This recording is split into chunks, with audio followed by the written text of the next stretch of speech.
All right, Shalom. I had basically technical issue, and the video I was starting at basically stopped recording. Uh, Salakia for that.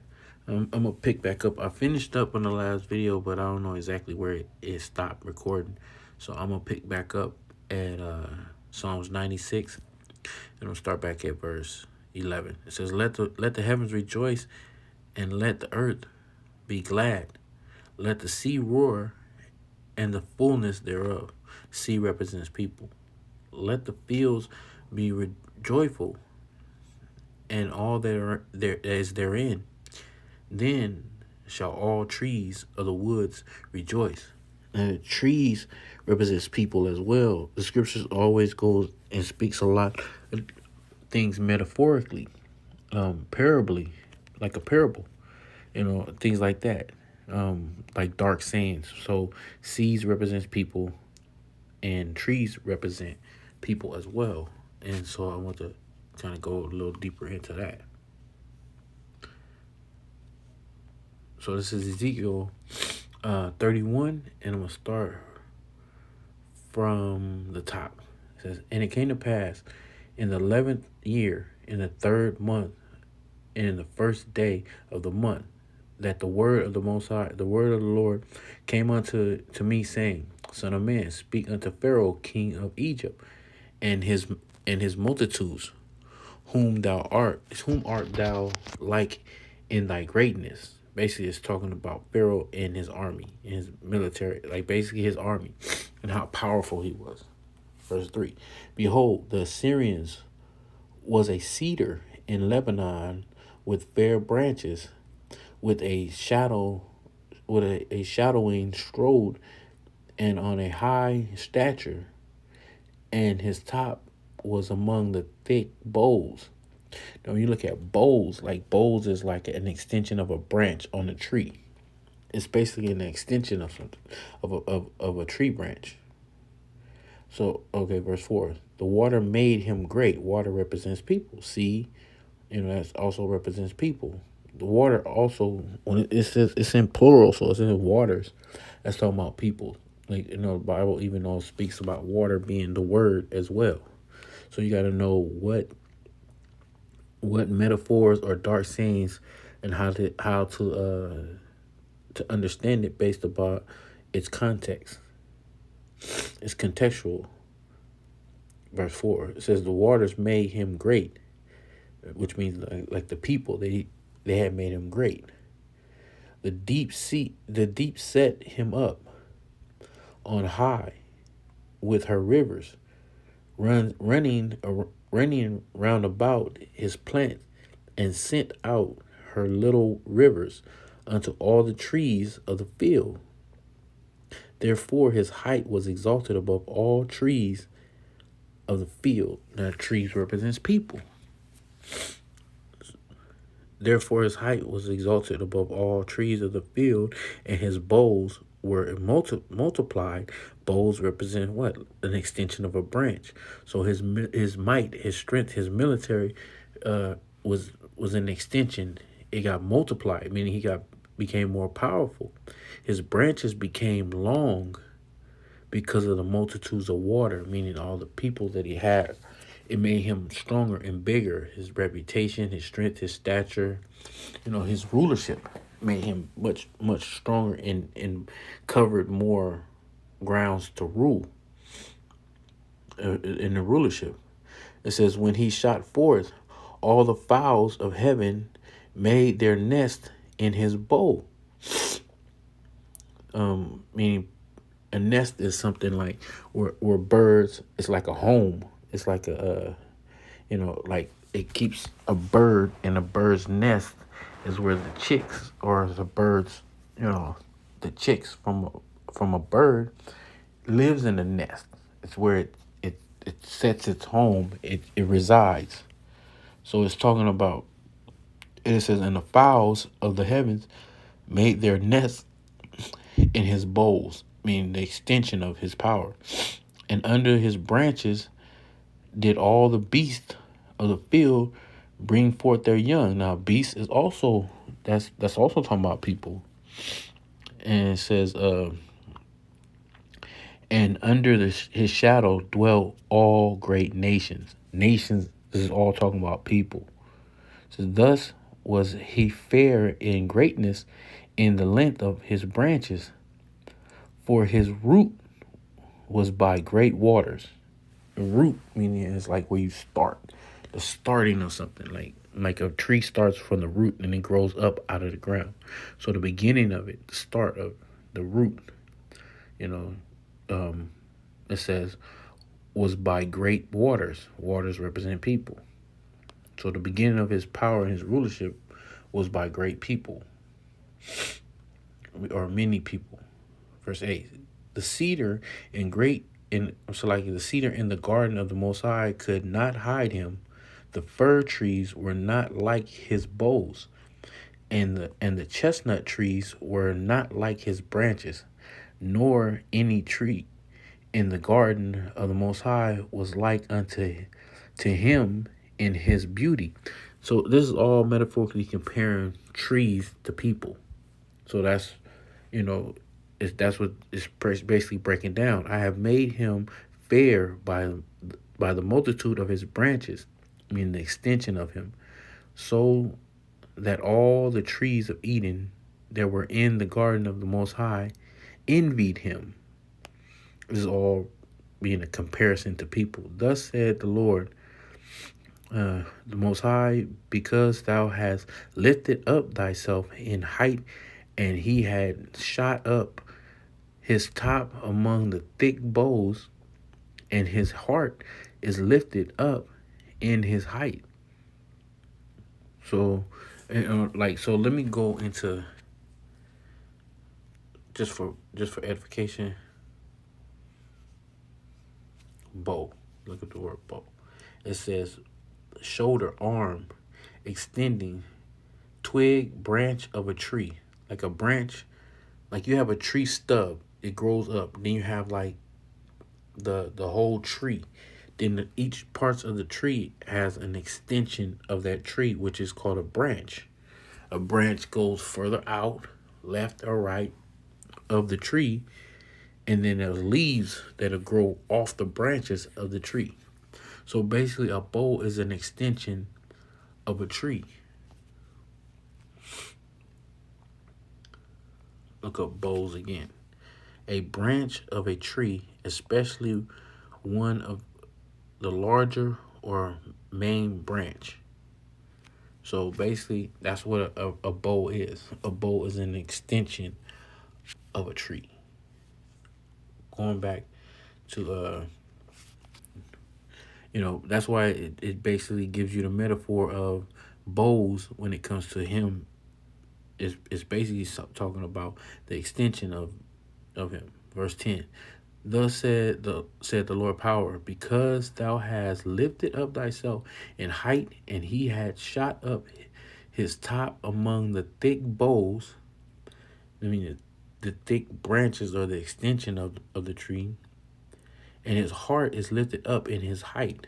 There I have therefore delivered him into the hands of the mighty one of the heathens. He shall surely deal with him. I driven him out of his wickedness. So going back into Psalms 96 and in verse 12, it says, let the fields be joyful and all that is therein. Then shall all the trees of the woods rejoice. That's basically, I was reading Ezekiel basically to prove that trees represent people. So it's when it says the trees of the wood, that's all. The woods represent, all the people. The trees in the woods were rejoiced. It says before. There's also a scripture that tells you when Yahushua comes back and the kingdom is established, that the fir tree and the trees will rejoice because they're not going to be getting cut down. You're not going to have Esau goes through the woods and he basically cuts trees down. And the scripture says, no feller has come against us. So I mean, basically, Esau, the so-called white man, or man cutting the trees down. You know, because trees carry spirits. All creation, there's life within trees. Trees help with the oxygen. Like, trees have a very important role in life and in society. Trees help to like cleanse the air. Like, without trees, oxygen comes off trees. Like, trees does a lot when it comes to us breathing in air and life. And trees grow. Like, there's seasons. You don't have a tree that part of the season might be a hibernation or a downtime. Like everything has a rest to it. Like, the Most High is big on Sabbaths. We have a Sabbath. You have a seasonal Sabbath. You have land Sabbaths, where if you're at any time, like certain amount of time, for like, for 6 years, you can till the ground and cultivate. Like, if you want to grow crops, if you want to grow vegetation and things like that, you can grow your crops for 6 years, and then you're supposed to have what is called a land Sabbath, where you take a year off where you don't grow anything on that land, so you can let that part of the land rejuvenate, and you let it rest for about a year, and then you can go back and recrop or regrow in that part of the land. It's the same thing when it comes to everything. There's a Sabbath and a rest to everything. The Most High does the same thing when it comes to trees. You might have a apple tree in certain time of the year. There's no apples on that tree. That tree is basically in a rest mode. Then it'll start coming to life, where it wakes up. It's not resting anymore. It'll start growing. He's like, okay, it's in season. You might have this fruit is in season. Like, you have certain fruit that's here in the United States.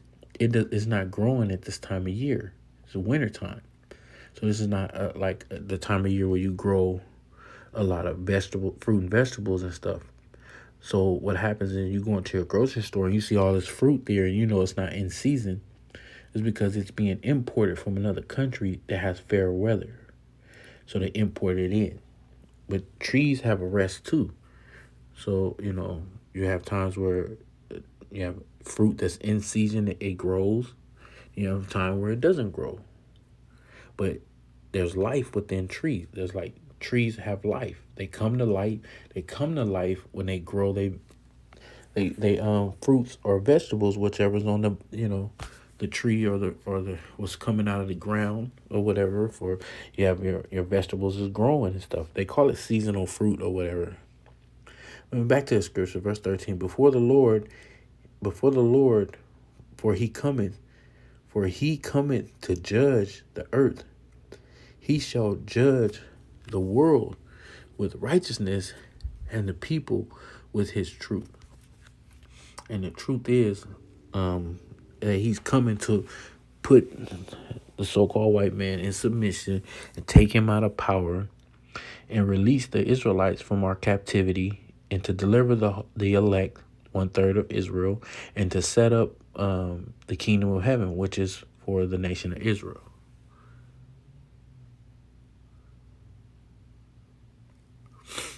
This is Hebrews 13:8. Yahweh Shai, Mashiach, the same yesterday and today and forever. Be not carried about with diverse and strange doctrines. Those diverse and strange doctrines represent strange women, which is other philosophies, or false idol worshiping another god.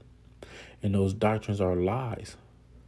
For it is a good thing that the heart be established with grace, not with meats, which had not profited them, and that have been occupied therein. And you talk about meats, because the scriptures is compared to water, milk, bread, meat. Meat represents deep understanding.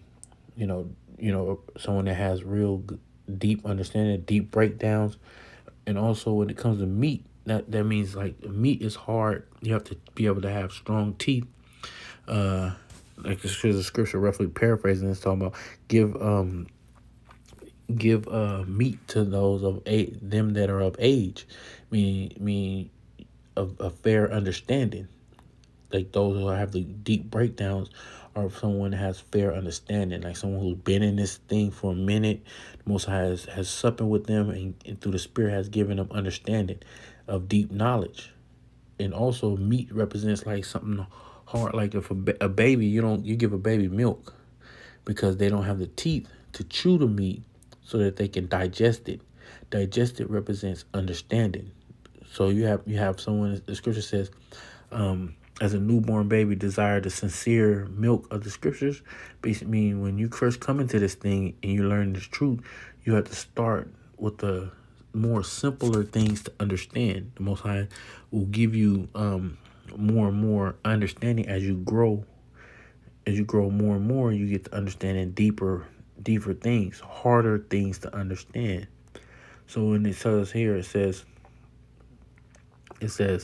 for it is a good thing, verse 9, for it is a good thing that the heart be established with grace, not with meats. Now, meats in this context is talking about other philosophies, other doctrines, worshiping other gods, other religions. 2/3 of our people are in all other meats, meaning all these other different doctrines, all these different religions out there that the so-called white man promotes. Or if you come to America, you can do anything you want in America. You can worship anything. If you want to worship a stop sign, and every time you see a stop sign, you bow and pray to it, you could do that. And if someone could start that, the stop sign religion, people could just make up different all kind of religion. One of the newest religions, they hit the scene is you have what is that? New Age, religion. Then you have Scientology. You have all these different. You have in Christianity alone, you have hundreds of different denominations. All supposed to be reading out of the same book. You have all these different religions. These are nothing but other meats. So-called deep understanding of different religions. When all you need is the scriptures. So this scripture is telling you that Yahweh Shem Yahushai doesn't change. He's the same yesterday, today, and forever. And not for our people to be worshiping these other gods and these other religions.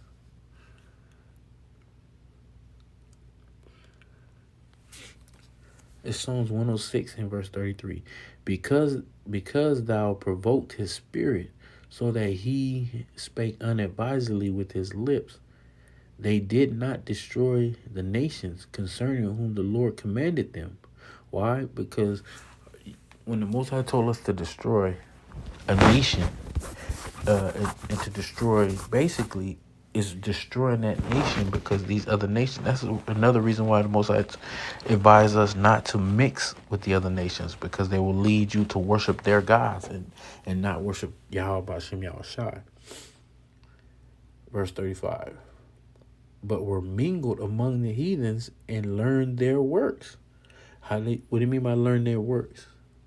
I mean learn their philosophies, their ways, and how they and the different gods that they were worshiping, the different religions. Meaning basically start following. That's what King Solomon did. He started, he joined himself unto the heathen women, the other nations, and started to fall in love with them and began to build temples to their gods, and they even worship their gods. Verse 36. They served their idols, which were a snare unto them. A snare represents a trap. Yea, they sacrificed their sons and their daughters unto devils. And that's what was going on with our people.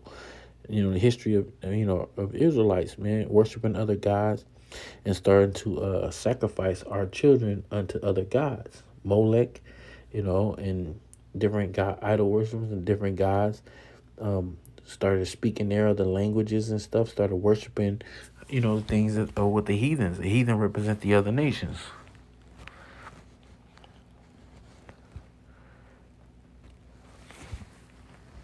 It's Deuteronomy 5:7. It says, "Thou shalt have no other gods before me." That's one of the 10 Commandments. You know, like he's not gonna change that. He said, "Don't worship no other gods before him."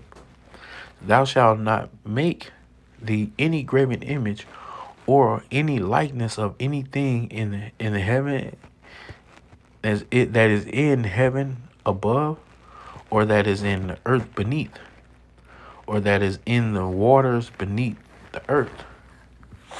Thou shalt not bow down thyself unto them, nor serve them.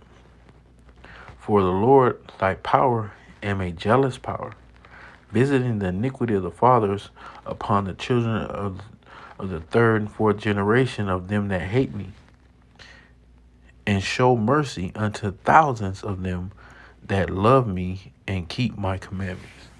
So basically, 2/3 of our people, you're violating this scripture right here, because our people are worshiping all kind of other gods. You have all these different churches and all these different religions and all these different, you know, false false gods and false prophets, and all this stuff is promotion. You have church pastors, Christian church pastors. You're nothing but false gods. False prophets. You're basically leading 2/3 of a nation of Israel astray under false idol worshiping other gods. So in these times we coming into, with all the prophecies happening, it's gonna become a time where the Most High is gonna punish and bring judgment, and and 2/3 of our people gonna perish for the false idol worship. For worshiping other gods, these strange women, which represents other religions. So with that, I'm gonna bring the video to a close. Hopefully, it was edifying for whom was able to tune in. I want to say all praise, honor, glory, and fear to Yahweh by Hashem Yahushai, by Hashem HaRakakadash. Double honors to the apostles and elders, great millstone who teach and rule well. Peace and salutations to the whole elect. Shalom.